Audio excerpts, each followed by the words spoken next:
Listo, nos estamos conectando. Muy buenas tardes a todos nuestros amigos y amigas que el día de hoy se dieron cita junto con nosotros para conocer un poco más de la historia de Quito. El día de hoy estaremos hablando de temas muy importantes como la economía de Quito en la época colonial y también cómo es la creación de las universidades en este periodo, mismo que para entonces fue un gran desarrollo en la educación de la Real Audiencia de Quito. Este evento lo hacemos como un espacio educativo para ampliar nuestros conocimientos. Vamos a esperar que se sigan conectando y vamos a dar la bienvenida a todos nuestros amigos y amigas que el día de hoy se están dando cita. Justamente hoy, domingo 5 de julio del 2020, siendo exactamente las 15 horas con un minuto, vamos a dar inicio a este evento que marcó la historia de la Real Audiencia de Quito. Sin antes recordar a todos nuestros queridos amigos y amigas que nos siguen que las preguntas están totalmente abiertas para que con esta charla podamos nosotros solucionar todas las dudas que tengamos. Vamos a dar la bienvenida a nuestros queridos expositores. El día de hoy nos acompaña Carolina Navas Guzmán. Ella es comunicadora social de la Universidad Politécnica Salesiana. Tiene un diploma de museología y curaduría de la Universidad de Antioquia. También es especialista superior en gestión de la calidad de la educación de la Universidad Andina Simón Bolívar y cuenta con una experiencia de 12 años en el museo. Y pues el día de hoy ella nos va a hablar acerca de la economía colonial. Mi Caro, te tenemos ahí. ¿Nos escuchas? Buenas tardes, muchas gracias. Sí, les escucho muy bien. No te escuchamos. Listo. ¿Me escuchan? Perfecto. Caro, esta es Pacita, te escuchamos. Sí, sí, bienvenida. Gracias. ¿Ya puedo empezar? No escuché muy bien.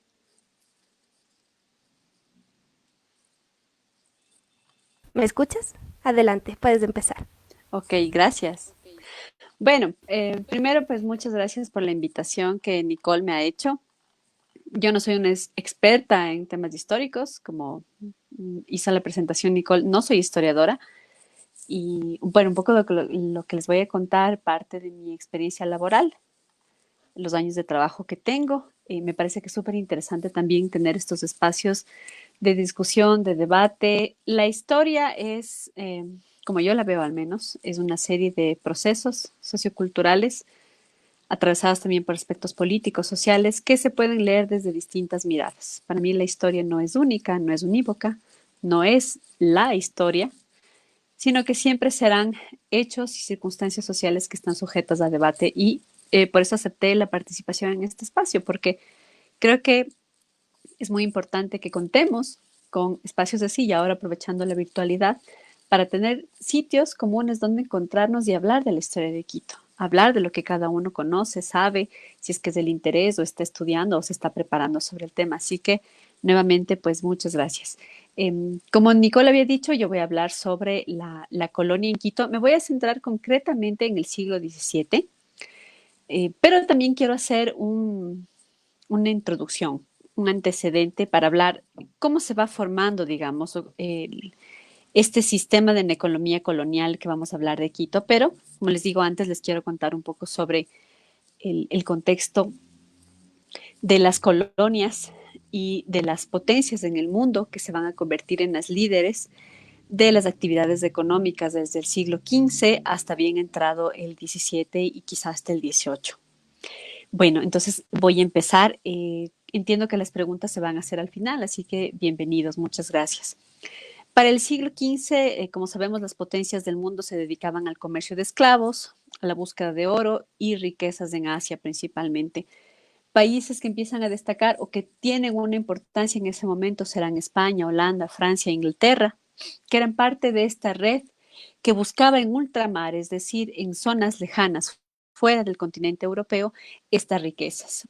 Como sabemos, en su momento España y también Portugal se vuelven en las líderes de estas expediciones, que no solamente eran de conquista, sino de expansión económica. Así, por ejemplo, recordemos el famoso Tratado de Tordesillas, donde, aunque ahora suene bastante extraño, España y Portugal se dividen prácticamente el mundo de a dos entre los sitios que cada uno iba conquistando. A ese nivel de poderío llegaron estas potencias. Como sabemos, con esta expansión de las actividades comerciales, poco a poco fue cambiando el modelo feudalista que tiene la economía europea para dar paso paulatinamente a lo que hoy conocemos como el sistema capitalista. Es gracias a estas expediciones de ultramar que hacen las grandes potencias que se empieza a fortalecer este sistema económico. Entonces, como sabemos, España ya tenía cierta experiencia con el tema de las colonias por las Islas Canarias, que ya pertenecían, digamos, al reino español, más o menos desde en los inicios del siglo XV, donde había un bastante lucrativo negocio de la pesca, el comercio de esclavos, por las cercanías también con el continente africano, de oro y de especies.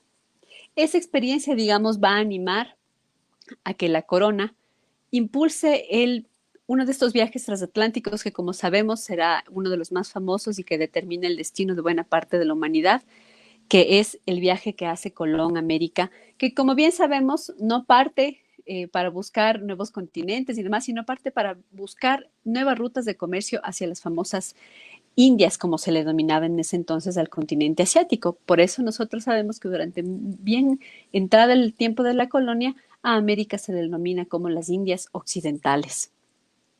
Pero el suceso del viaje de Colón a América se va a dar gracias a una serie de factores, entre esos, por ejemplo, los conocimientos geográficos y científicos del momento, en el cual había, por ejemplo, ya certezas de la esfericidad del planeta Tierra, la creación de las carabelas, que entiendo fue un desarrollo portugués que se va a dar sobre todo a partir de las embarcaciones árabes, también el desarrollo de unas incipientes pero existentes cartas de navegación, que les van a permitir a los navegantes hacerse al mar tenebroso, como se llamaba en la época de la Edad Media, a los grandes océanos desconocidos del mundo. Así como sabemos, después de la llegada de los conquistadores españoles a América, sobre todo a la isla de la Española, lo que hoy es República Dominicana y Haití, empiezan a darse una gran extracción de oro principalmente. Hay un dato, por ejemplo, que entre 1492 y 1514 se exportaron más de 15,000 kilos de oro hacia Europa, eso sin contar con el contrabando. Así que la extracción fue sumamente voraz y obviamente también muy trágica, ya que a la par, mientras se exportaba una gran cantidad de oro al continente europeo, se diezmó por completo la población de la zona de la isla española. Así otro dato dice, por ejemplo, que entre cuando llegaron los españoles en 1492, existían, se cree, alrededor de 500,000 habitantes en esta isla.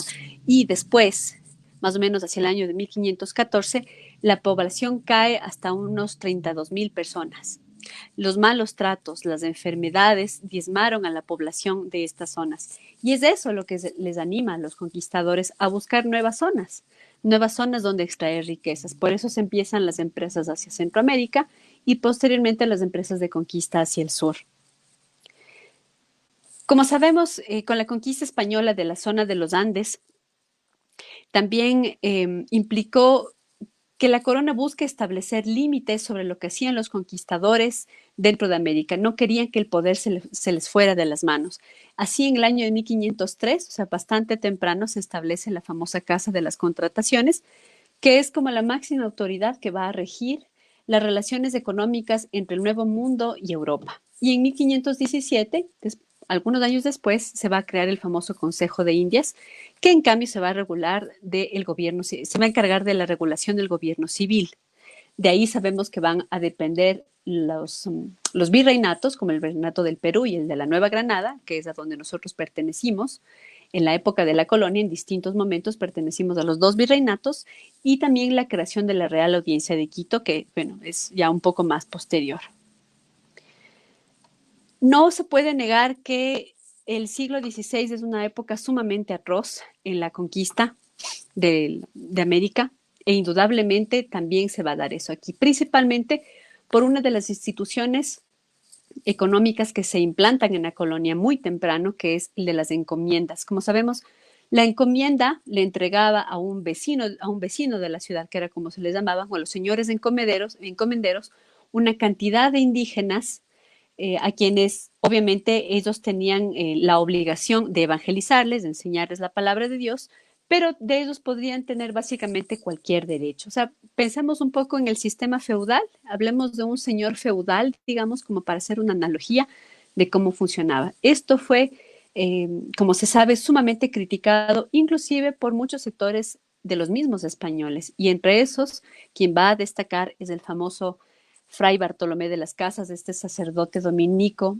que abogó abiertamente para que los maltratos a los indígenas en las encomiendas paren. Así como sabemos, ya algunos años después, para fines del siglo XVI, la encomienda va a ser una institución que se va a abolir por esta serie de malos tratos. Los indígenas servían como mano de obra para la construcción de hogares, en el trabajo en la tierra, etcétera, etcétera, con la única retribución de recibir la evangelización. Así que hasta ahí llegaríamos un poco en el contexto del siglo XVI. Lo que sucede después en el siglo XVII en las colonias es que se va a dar una especie de especialización por zonas de a qué productos o a qué actividad económica se van a dedicar ciertas zonas. En la zona de lo que hoy es el Ecuador se empezó a hacer una actividad de explotación minera que muy pronto se fue terminando. Perdió potencia frente a zonas como, por ejemplo, la ciudad de Potosí, hoy en Bolivia. Así que, como les decía, ciertas ciudades se van a dedicar a esta especialización. Entonces, la economía de las colonias españolas se configura en torno a la minería en su mayoría y en torno a la provisión de productos y servicios, digamos, en torno a la explotación minera, como les decía, principalmente de la ciudad de Potosí.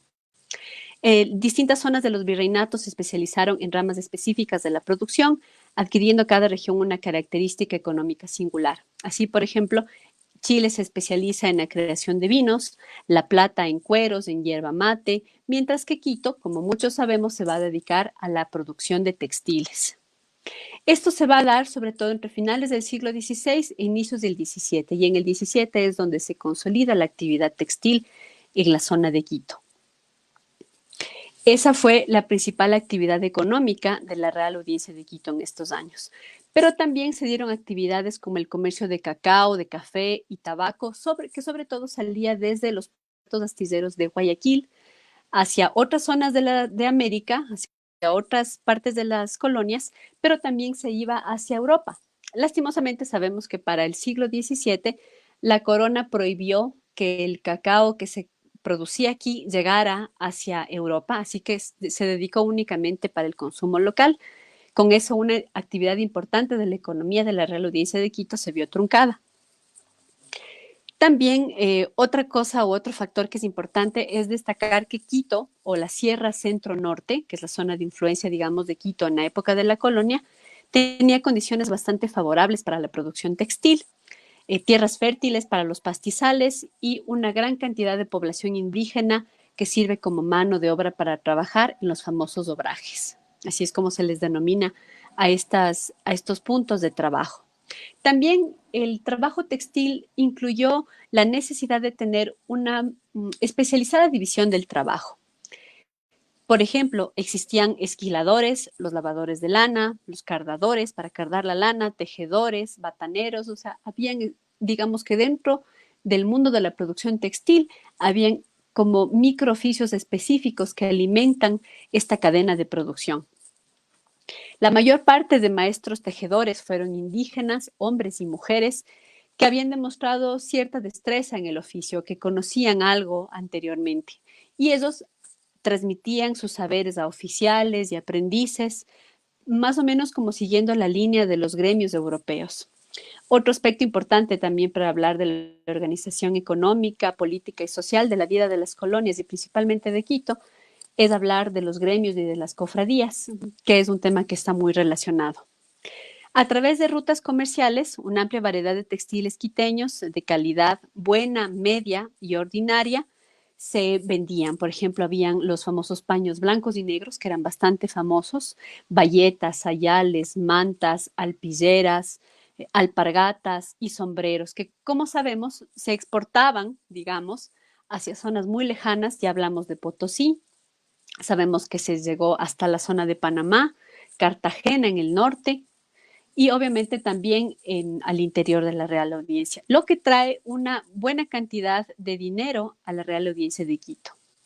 Los productos textiles destinados a la Nueva Granada, es decir, a lo que hoy sería la zona de Colombia, seguían la ruta de las provincias serranas, por caminos que, como sabemos, eran bastante incipientes. Los productos eran llevados por los famosos arrieros, quienes con sus animales, caballos, mulas, eran los encargados de distribuir estos productos por estas zonas. Existían unos elevados costos del transporte, obviamente por la cuestión de los malos caminos. Pero sabemos, por ejemplo, que habían rutas establecidas en la Nueva Granada que iban, por ejemplo, desde Quito hacia el norte, iban a la ciudad de Pasto, Popayán y llegaban hasta Santa Fe de Bogotá. En cambio, hacia el sur, para llegar a la ciudad de Lima, por ejemplo, se seguía el famoso Camino del Chasqui, que se le llama, que seguía la ruta de Cuenca, Loja y se iba hasta el sur. En algunos casos, se hacía el envío también por puerto para ir hacia Guayaquil y luego a la ciudad de Tumbes. Pero este era uno de los caminos menos usados, ya que, como sabemos, la comunicación entre la sierra y la costa en ese momento era bastante incipiente. Los caminos que conectaban Quito con Guayaquil estaban interrumpidos la mayor parte del año, ya que principalmente por problemas de mal tiempo y la inexistencia en sí de caminos. Así que más o menos esa era la ruta comercial que existía. Ahí también era importante, por ejemplo, ciudades que estaban como en el límite entre la sierra y la costa. Ahí hablemos, por ejemplo, de la ciudad de Babahoyo, que en ese entonces se llamaba Bodegas, porque de hecho era un punto donde se centralizaba la llegada de productos para la distribución, tanto hacia la costa como hacia la sierra. ¿Qué más les puedo contar? Pues bueno, los textiles eran fabricados principalmente con lana de oveja para hacer los paños, que esos eran como los más cotizados o los reconocidos, y también se utilizaba el algodón para hacer sobre todo las bayetas. Esos no tenían obviamente la calidad textil de un producto chino o de un producto europeo, sin embargo, la Real Audiencia de Quito supo abrirse mercado, digamos, en la zona de América principalmente. Además que en esta zona existía una altísima demanda de ropa abrigada por el frío, por el clima. Recordemos ahí, igual saltándome ahí otro tema que está cercano o que se relaciona, que es el tema medioambiental. Hay estudios que demuestran que en el siglo XVII el clima de Quito era un poco más frío de lo que nosotros conocemos hoy. El mundo vivió una mini era de hielo en esa época en la cual pues el clima era mucho más inclemente con la gente, así que había una necesidad muy enorme de tener ropa abrigada. Así también se sabe que la calidad del algodón y de la lana que se producía aquí era bastante reconocida. Obviamente que el bajo costo de la mano de obra que trabajaba en los obrajes también permiten pues que los textiles quiteños se abran paso en el continente. La fuerza de trabajo necesaria para las actividades económicas se consiguió a través de un mecanismo de reclutamiento, y aquí vamos a hablar de una forma de trabajo que los conquistadores españoles van a tomar del mundo andino, que es el de la mita, que muchos conocemos. Las mitas, o trabajar por tiempos, por turnos o por tandas también, como se dice en el quichua. Se instituye esta mita como la forma generalizada de explotación del trabajo indígena. Y digo explotación porque a pesar de que ellos recibían una pequeña paga, esa paga principalmente servía para el pago de los tributos. Todo hombre entre 18 y 55 años tributaba, y también para la compra de víveres o de productos de subsistencia, que casi siempre lo hacían en los negocios o en las tiendas dentro de las haciendas donde estaban los obrajes. Entonces, de esa manera, el círculo económico se completaba. Entonces, sí era un sistema de explotación bastante terrible. La mita, como decíamos, existía en el mundo andino. Entonces, los indígenas estaban obligados a trabajar por tiempos determinados en esta actividad. Las autoridades determinaban los horarios o los tiempos en los cuales la gente trabajaba. Así pues, mientras los indígenas vivían bajo este sistema de la mita, también se sabe que ellos coexisten esta forma de trabajo coexiste con el sistema esclavista, al que, como sabemos, fueron sometidos una gran cantidad de afroamericanos que van a llegar a la zona americana, que ese también es otro tema muy interesante para abordar solito, que es la presencia de los afrodescendientes en lo que hoy es el Ecuador. Entonces, además de la producción textil, la mita se destina a actividades agropecuarias, eso también es importante, a servicios como acarreo de la leña, de agua, trabajo en obras públicas, por ejemplo, la apertura o la limpia de una acequia. También, por ejemplo, los obrajes se convirtieron en lugares de explotación, como les decía yo, donde hombres y mujeres y niños, como sabemos también, pues desde los 12 años o desde más pequeños tenían estas condiciones de trabajo realmente que desde la lectura actual se pueden considerar como inhumanas. La élite criolla y la iglesia eran los principales propietarios de los obrajes. Existieron tres tipos de obrajes, los que eran de comunidad, los particulares y los mixtos. Los de comunidad eran llamados así, aunque realmente eran fundados por la corona, para asegurarse que la población indígena cumpla con el pago de los tributos, que estaban ubicados en los lugares geográficos de mayor concentración indígena. Por ejemplo, en Riobamba, en La Tacunga, era donde existían la mayor cantidad de obrajes de comunidad por la gran cantidad de población indígena que vivía y de hecho vive en esas zonas. En Otavalo y en las zonas de influencia de esta ciudad también hubo dos obrajes importantes de la corona. Se sabe, por ejemplo, que el salario en los obrajes de comunidad era más bajo que en los particulares y después de 1630 hasta 1720 los obrajes de comunidad desaparecieron, dando paso a la aparición de obrajes particulares. Entonces, en esta segunda mitad del siglo XVII, proliferan estos obrajes, digamos que son una especie de espacio donde funcionaban con mano de obra, digamos, voluntaria. Los indígenas ya no eran asignados, digamos, por la corona, sino que trabajaban, digamos que voluntariamente, aunque no creo que haya sido tanto así, dentro de estos espacios. Pertenecían a personas particulares que explotaban nuevamente el trabajo de la mano indígena como parte de esta empresa ligada sobre todo a la producción agropecuaria de las haciendas. Y como bien sabemos, uno de las bases de la economía ecuatoriana, sí, porque la hacienda va a ser algo que persiste en la vida del Ecuador. Hasta bien entrado el siglo XX es la importancia que tienen las haciendas en la sierra centro-norte del Ecuador. Entonces, pues así se da este sistema. Había también una especie de licencias que se concedían para la apertura de los obrajes particulares, que también generaban ingresos al fisco, a las arcas de la corona española. Proliferaron también pequeñas unidades para productoras de telas que en muchas ocasiones se les consideraba ilegales. A estos espacios se les conocía como los obrajuelos o los chorrillos, que a veces se les encontraba dentro de las casas sobre todo.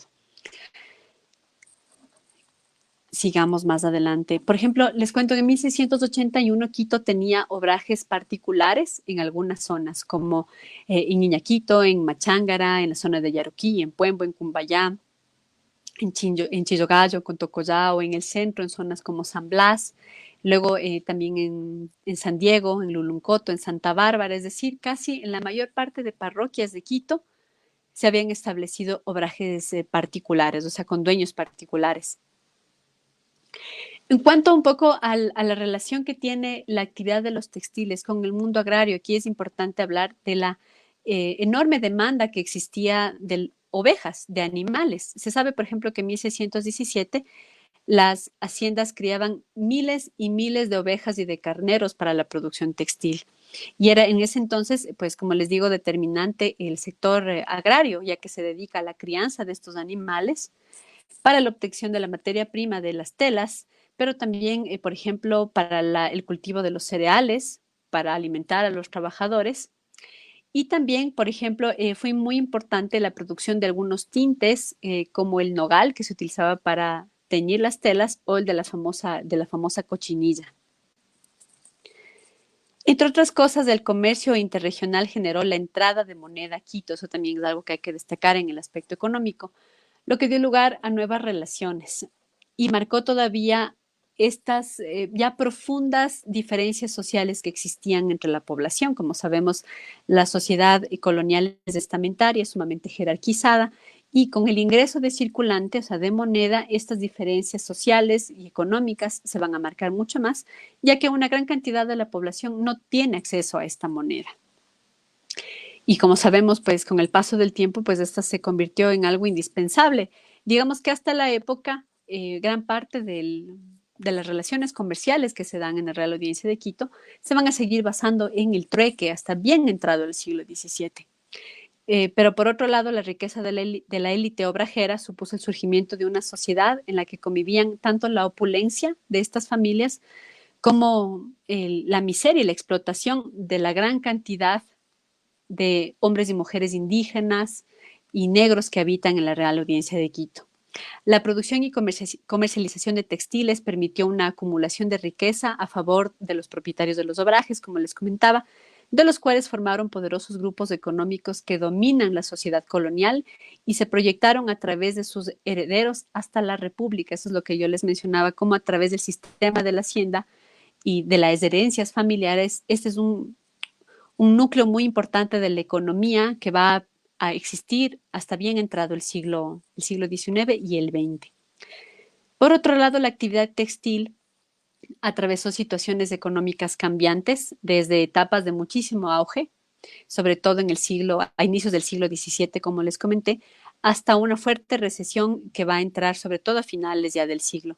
A partir de la década de 1630, la economía de la Real Audiencia de Quito presentó un continuo deterioro que se fue agudizando poco a poco hasta finales del siglo, con la subordinación total del obraje al sistema de las haciendas, o sea, al conjunto de producción agropecuaria.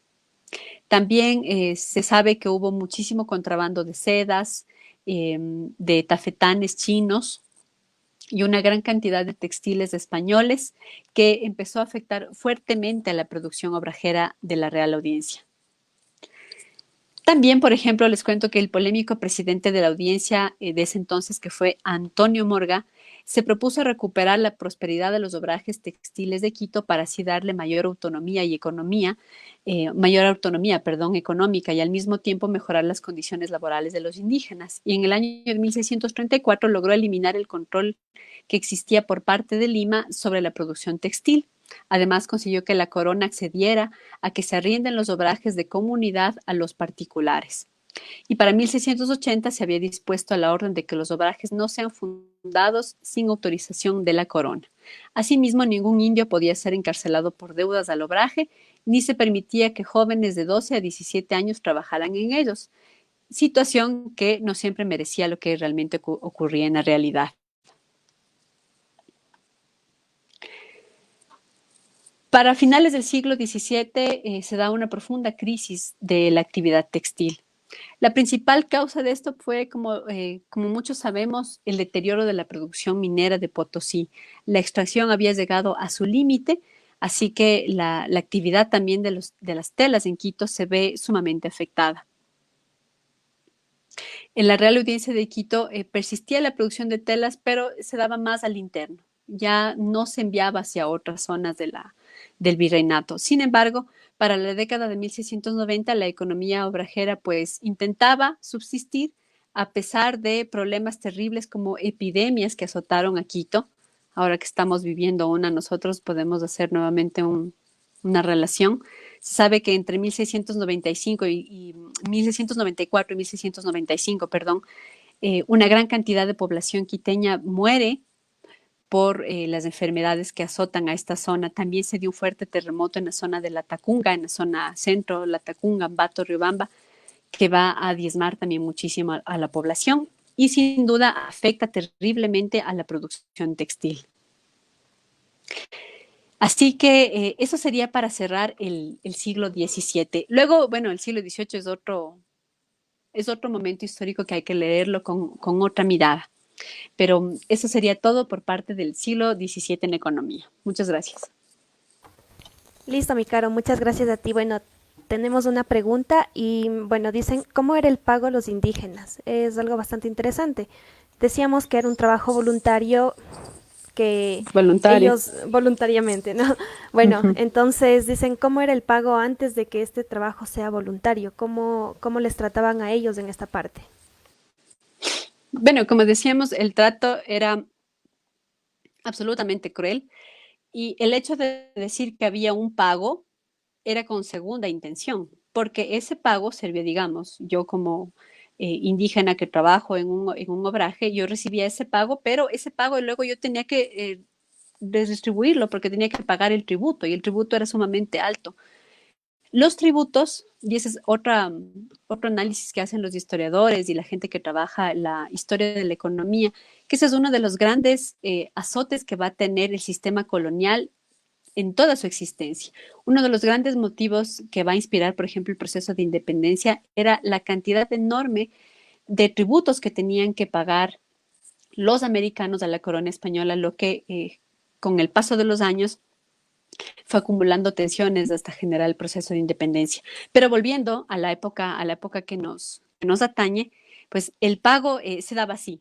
Pequeñas cantidades que las personas utilizaban principalmente para dos cosas, como dije, para pagar los tributos y para comprar productos para subsistir, pero esos productos casi siempre se compraban, como decía yo, en las tiendas o en covachas que existían dentro de los mismos obrajes, en los obrajes de comunidad, sobre todo que eran bastante grandes en las haciendas.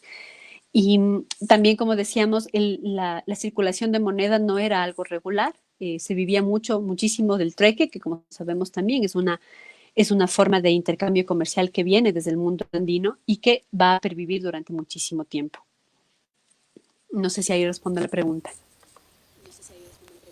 Claro que sí, mi caro, muchísimas gracias. Muy buena exposición. Te damos las gracias por ayudarnos con este tema y compartir tus conocimientos con nosotros. Muchas gracias. Sí, como les había dicho al inicio, yo no soy una experta en el tema, es algo que yo he leído, he aprendido con el paso de los años en el trabajo, pero sin duda es súper interesante ver cómo hay ciertas estructuras económicas que han pervivido a pesar de los cambios políticos, económicos, sociales, y que es sumamente interesante analizar, que es este, por ejemplo, el de la hacienda, ¿no? Para hablar de la historia económica del país, hablar de la hacienda es fundamental.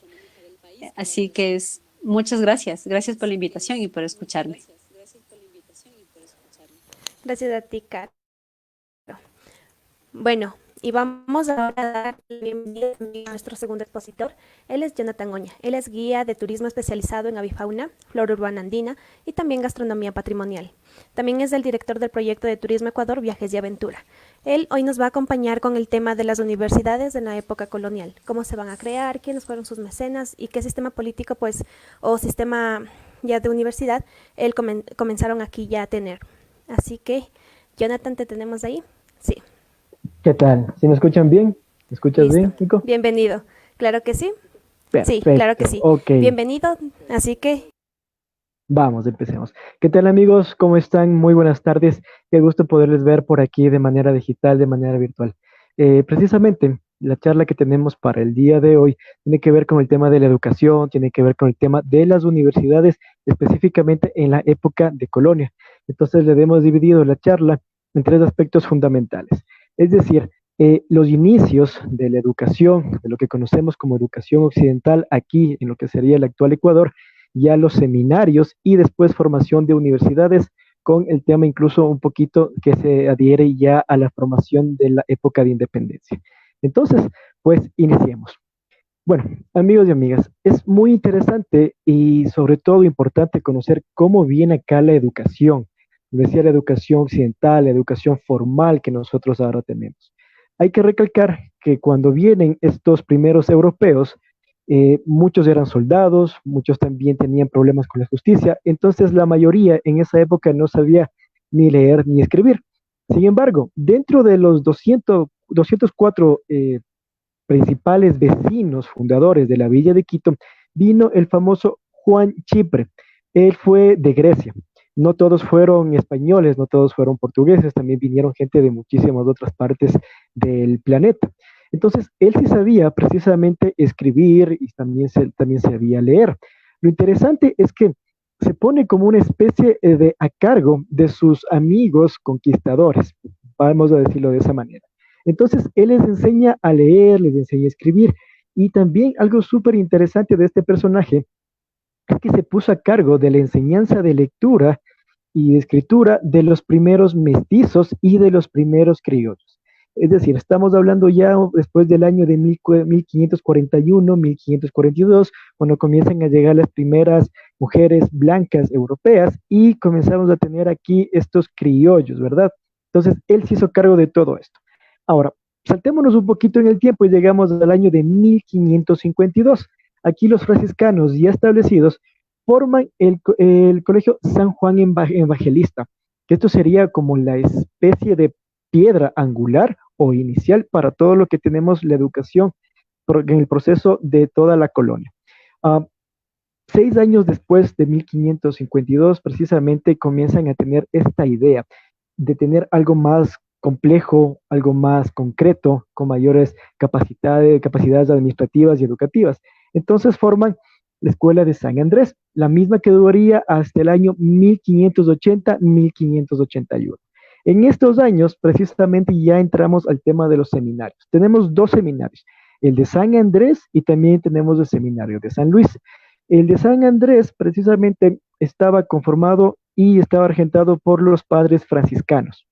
Ellos se dieron cuenta que podrían hacer cosas súper interesantes, sin embargo, siempre tuvieron problemas incluso administrativos, incluso problemas de dinero y también problemas con el cabildo de Quito de aquella época. De tal manera que los agustinos se toman el cargo de esta institución educativa y en el año de 1596 se les ocurre que pueden crear una universidad porque ya muchos de estos europeos tuvieron sus descendientes, entonces sus descendientes ya estaban grandes, necesitaban una educación de tipo universitaria, ¿verdad? Y les dan en ese mismo año una bula papal, es decir, les dan un permiso sellado para que puedan crear esta universidad. Sin embargo, recién este permiso llegó en el año de 1621. A pesar de que haber llegado en este año de 1621, los mismos agustinos para el año de 1603, ellos ya conforman precisamente lo que se conoció como la Universidad de San Fulgencio. Esta universidad que comenzó a destacar en muchísimos aspectos también en la parte educativa. Y lo curioso de esto es que los jesuitas tampoco se iban a quedar aparte, tampoco se iban a quedar atrás. ¿Y qué quiero decir? Ellos también piden una bula papal, es decir, piden un permiso. A ellos les dieron en el año de 1620. Cuando ya llega este permiso papal para los jesuitas, ellos crean la Universidad de San Gregorio Magno. Entonces ya tenemos dos instituciones educativas universitarias en Quito. Ya tenemos como ciudad de Quito. Entonces comienzan a ocurrir algunos hechos interesantes. Universidades para unos, universidades para otros. ¿Y qué quiero decir? Universidades para los que tenían dinero y para los que no tenían mucho dinero, porque recuerden que en esa época tenías que probar muchísimas cosas para acceder a la educación. Un ejemplo súper claro, súper profundo incluso para analizar, es el tema de la entrada a la Universidad Jesuita, ¿no es cierto? A la de San Gregorio. ¿Qué quiero decir? Tú tenías que probar primero que eras hijo legítimo. Entonces, como se decía, debías dibujar tu árbol genealógico. Si no probabas que eras un hijo legítimo, simplemente no entrabas. También tú tenías que probar que no tenías sangre, no tenías raza de judío, de moro, de indio, de converso. Converso quiere decir todas estas personas que tuvieron alguna vez algún tipo de religión y se convirtieron al cristianismo. Entonces, este era el principal limitante para que muchos de los indígenas no pudieron ingresar a las universidades. Y esto se refiere porque se les consideraba que nacían como salvajes. Y en el proceso de evangelización, en el proceso de catequesis, en el proceso de la cristianización, pues precisamente les convertían a ese mismo cristianismo. Entonces, si no tenías esto, o preferiblemente no estudiabas o te dedicabas a otras cosas. En el dedicarte a otras cosas, tú tampoco, para ingresar a esta universidad, tuviste que haber realizado trabajos viles o trabajos mecánicos. ¿Qué quiero decir con trabajos viles? Ser dueño de hacienda, administración. Ser dueño de la parte monetaria, administración, ¿verdad? Pero si tú eras un capariche, si tú eras alguien, un herrero, alguien que se utilizaba herramientas, es decir, estos trabajos mecánicos, estos trabajos repetitivos, solo por el hecho de haber trabajado y no administrado, ya no podías ingresar a esta universidad. Y así pasó el tiempo, así pasó muchísimo, muchísimo el tiempo. Sin embargo, también comenzamos a ver que la misma necesidad de tener una especie de diferenciación en la parte administrativa, en la parte religiosa, incluso en la parte de la medicina, hizo que otro tipo de universidad también se cree. Estoy hablando de la Universidad de los Dominicos, ¿sí? Los jesuitas se opusieron a la creación de esta universidad porque sabían que les iba a quitar un poco de la parte donde ellos se encontraban. Recuerden que no es como hoy en la actualidad, que universidades hay de todo y para todo, incluso se encuentran algunas más separadas de otros lados. En este Quito pequeñito, en este Quito chiquitito que podemos recorrerlo, el centro histórico, en unos 20, 25 minutos, imagínense tener tres universidades. De tal manera que tuvimos ya creadas precisamente como universidades Santo Tomás de Aquino, tuvimos San Fulgencio y también la Universidad, perdón, de San Gregorio Magno. Es decir, tenemos diferentes formas de administración, diferentes formas de ver la vida y diferentes formas de educación. ¿Y qué quiero decir? Algunas de estas universidades te entregaban algunos títulos interesantes y viene la explicación. Tú sacabas el título, después de acabar el colegio, te ibas a una institución de tipo universitaria y te daban el título de bachiller, te daban el título de licenciado, te daban el título de maestro o te daban el título de doctor. Pero si hablamos de especialidades, tú podrías elegir entre teología, podrías elegir también entre derecho canónico, podrías también dirigir o seguir la parte de las ciencias o también podrías irte tú a la medicina. Lo interesante es que la medicina estaba considerada como una parte de entre ciencia y también arte.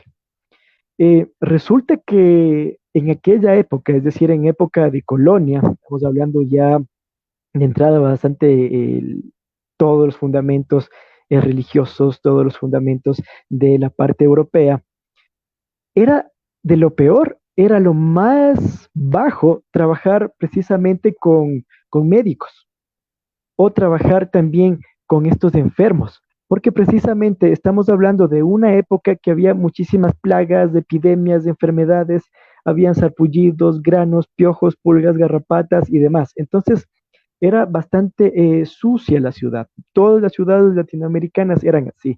Quito no era la excepción, incluso no había sistemas de alcantarillado. ¿Y qué quiero decir? Tú al ser médico tenías que trabajar absolutamente con todos, ¿sí? De hecho, tú tenías que incluso probar muchos elementos de haber trabajado con familias, incluso haber atendido la parte de indígenas y atender a mestizos. Entonces, por más blanquito, bonito y de buena familia, tenías que también a veces atender ese tipo de personas o ese tipo de clases sociales, vamos a decirlo de esa manera. Entonces, ¿qué pasaba también? Resulta que muchas veces en estas cátedras de medicina, especialmente de la Universidad de los Dominicos, se inscribían unos 6, 7, 8 personas. Sin embargo, en la parte de derecho siempre tenían inscritos entre unos 70 y 80 personas. Esto es porque en época de colonia era más apreciado la forma de hablar, es decir, la parte técnica, porque eso para muchas familias era una especie de plataforma para poder que sus hijos vayan hacia España, vayan también a Inglaterra, vayan y conozcan Francia, vayan y conozcan los países desarrollados del viejo continente. Entonces, si mi hijo conoce leyes, pues puede ir allá, puede mezclarse con diferentes personajes, incluso de la ciencia. Un ejemplo súper claro, tenemos a Mejía Lequerica, que él también fue, después de haber estudiado en la Real Audiencia de Quito, a codearse con algunas mentes, sobre todo en la parte ilustrativa y también en la parte interesante de los derechos en la misma Europa. Entonces, los médicos siempre fueron relegados. Los maestros también fueron relegados. A pesar de eso, muchas de las cátedras que se daban en las universidades eran también en lenguaje nativo, es decir, en este quichua antiguo que todavía se mantenían de esta manera. Otras curiosidades que nosotros vemos, incluso a la cátedra de medicina, incluso a la parte más general, es que muchas veces tú tenías que aprobar un año y con eso ya te daban un título. Aprobabas otro año y ya tenías otro título, otro año y otro título. La cátedra de medicina, esas sí eran 4 años. Pero yo les pregunto a ustedes, si conocen a alguien que ha estudiado medicina, tal vez algún amigo, amiga, algún familiar, algún pariente, ¿verdad? Van a saber que les dan anatomía, pero muchísimo. Recuerden que en esa época la anatomía era una de las materias peor vistas, porque el cuerpo humano tenía que ser, cuando ya moría, tenía que ser enterrado. Es decir, las autopsias estaban completamente prohibidas. Muchos de los anatomistas de aquella época tuvieron que a veces robar huesos, robar también los cuerpos enteros para poder entender lo que sucedía a su alrededor y poder entender también los libros o la ciencia que les venía de Europa. A pesar de ser mal visto, era una ciencia que se seguía desarrollando. Entonces, temas como ingenierías todavía no estaban muy desarrollados. Temas como también, digamos, la parte educativa tampoco era desarrollado. No es como en la actualidad que las universidades, según su pensum, según su metodología, gradúan también profesores. En aquella época no es que graduaban profesores en sí, o profesores per se, sino lo que hacían es que muchas veces cualquier profesional o profesionista que llegaba a la ciudad de Quito, pues a contratarlo. La misma universidad o el mismo cabildo se ponía en contacto con esa persona y precisamente se iba para allá. Por eso es que muchos de estos expedicionarios que comenzaron a llegar a este Quito antiguo, pues precisamente dieron muchísimas cátedras y también se quedaron algunos ellos a vivir y a congeniar con el pueblo de Quito. Pero pasaba el tiempo, ¿verdad? Incluso que tenemos bastantes personajes interesantes, como el mismo Eugenio Espejo, de parte de la ciencia médica, ¿no es cierto? Ocurre un hecho súper importante para la historia de toda la humanidad, sobre todo del mundo occidental. Estamos hablando del año de 1767. En este año ocurre la expulsión de los jesuitas de las colonias de España en todo el mundo, ¿sí? De las Filipinas, de la parte asiática, también tenemos de aquí de América, de la parte también incluso de la zona de África, entonces son expulsados. En esta expulsión incluso se va el padre Juan de Velasco, que recordemos es el primer historiador de la Real Audiencia de Quito, como lo conocían como el Reino de Quito. Cuando se van estos jesuitas, la educación universitaria tiene un golpe súper, súper fuerte. Recuerden que los jesuitas, muchos de ellos ingresaban a esta parte religiosa, precisamente porque algunos eran científicos. Entonces les gustaba analizar los elementos, les gustaba analizar la química, les gustaba hacer las matemáticas, la astronomía. Entonces los jesuitas siempre se dieron cuenta que podían, digamos, como captar a todas estas personas, los hacían hombres de fe, los hacían religiosos y a su vez les permitían que sigan haciendo estudios en la ciencia. Es decir, ellos por lo general comenzaron a unir la universidad, la ciencia y también la religión, de tal manera que desarrollaron bastantes científicos de aquella época. Estoy hablando de todo el mundo, no solo la parte de Europa, sino también aquí. Entonces, cuando se van, estos religiosos se llevan algunos de los libros, algunos incluso de estos mismos conocimientos que nosotros estamos hablando en este momento. ¿Y qué pasa aquí? Resulta que las otras dos universidades, ¿no es cierto?, todavía como que tenían algo que ver. Eh, la Universidad de los Jesuitas, ¿sí? A San Gregorio a veces como que administraba también la Universidad de los Agustinos, pero como ya se expulsó, estas dos universidades quedaron en blanco, quedaron en cero. La solución que se dio fue precisamente 20 años después. Estoy hablando del año de 1786, 1787, cuando por una orden precisamente desde Europa, una orden real, se dice que esta universidad de los dominicos absorba todos los bienes, toda la cultura, toda la ciencia de las otras dos universidades, porque precisamente para 1777 ya estaban completamente deterioradas, muchos de los libros se acabaron, ya no existían profesores, entonces para no perder todo ese grado de ciencia y de conocimiento que existía, tuvo que ser absorbida. De tal manera que aquí nace la Real Universidad Pública en el mismo sitio donde funcionó esta Universidad de los Jesuitas, perdón, en la parte de la actual Compañía de Jesús, en el edificio que hoy sería el Centro Cultural Metropolitano. Comienza a pasar cosas interesantes. Estamos viendo que por esas épocas también tenemos la independencia de Estados Unidos, también tenemos la Revolución Francesa, es decir, nace la ilustración, no solo en la parte científica, sino también la idea de libertad en muchas de las colonias que tenemos aquí o que tuvimos aquí en Latinoamérica. Cuando nace esta idea, mucho comienza a entrar por los libros, pero estos estudiantes también comienzan a tener esta idea de libertad, esta idea de ser una nación autónoma. Cuando comenzamos a combinar con el tema de la política, con el tema de la economía, con el tema de los tributos, nos damos cuenta que no es solo un capítulo aislado, sino es un capítulo que estos mismos profesores les iban inculcando a sus alumnos y les iban dando maneras, un poquito incluso se sabe como que medio escondidas, para que puedan adquirir estos libros de la ilustración francesa, estos libros incluso de las nuevas formas de ver la religión. Y resulta que precisamente para el año de 1795, como institución universitaria, recuerden que era una institución pública, es decir, una institución que tenía que rendir cuentas al rey de Europa, al rey de España, ¿no es cierto? Y al estar inmiscuido en esta parte, también tenía que rendir esta especie de cuenta a la Iglesia Católica. A pesar de ser una institución pública secular, recuerden que la Iglesia Católica siempre tuvo esta injerencia en la parte educativa. Entonces, en 1795 ocurren nuevos estatutos para reformar y más o menos ocultar lo que se encontraba pasando en las nuevas ideas libertarias de Europa y ya que estaban ingresando en toda América Latina y también la parte del Caribe.